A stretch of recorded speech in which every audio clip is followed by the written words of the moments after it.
creamy salad, macaroni, fruit cocktail, mayonnaise, creme densada, at ang ating cheese.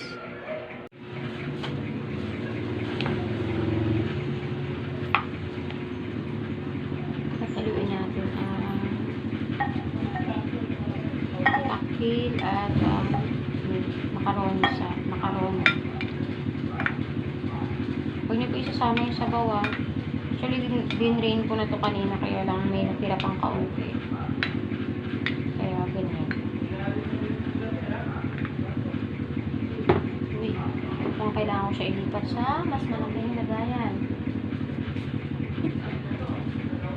Wait lang po. Kasi hindi siya kasya. Hindi siya mahahalo.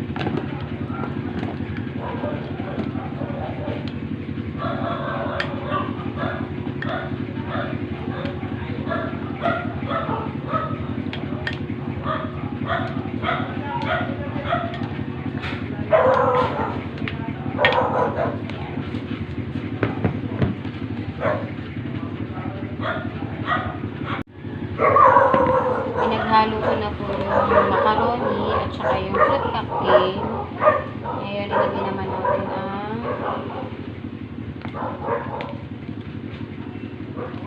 ating creme densada. Ilagay na po natin ang ating creme densada. Sayin po natin para hindi sayang yung lahat kasi mga gilid-gilid yan. May natitira pa po yan. Pwede po kayong gumamit ng kutsara or kung may spatula po kayo, mas better. Tinanamad na po kasi kung kunin yung spatula sa taas. Ngayon, haluin lang po natin.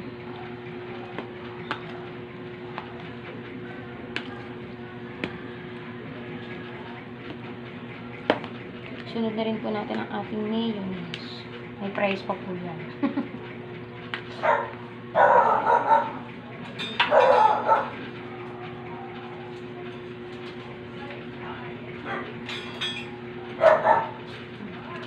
Sunod natin ang ating mayonnaise.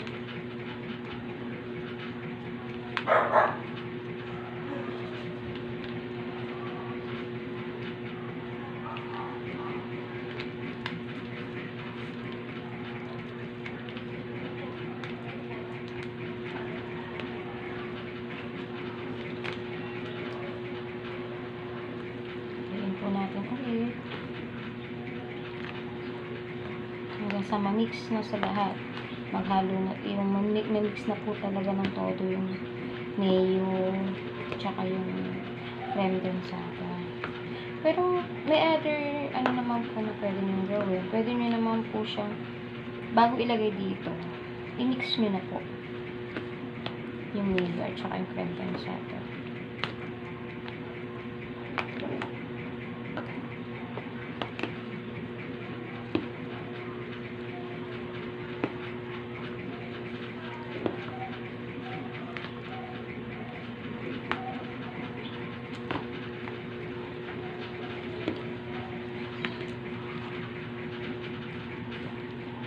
Ayan, sa tingin ko, okay na siya.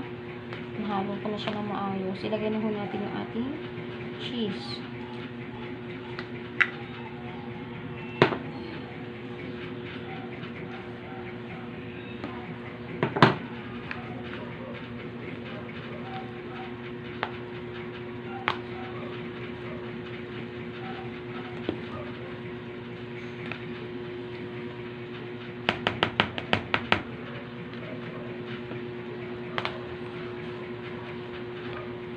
After po nito, lalagay po lang po natin siya sa freezer ng at least 1 hour or overnight po.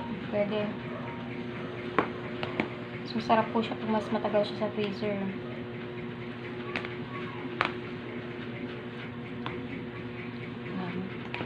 Pwede nyo rin po siyang dagdagan ng ibang klase ng fruits like apple or grapes. Pwede nyo po siyang dagdagan. Depende po sa gusto nyo ilagay.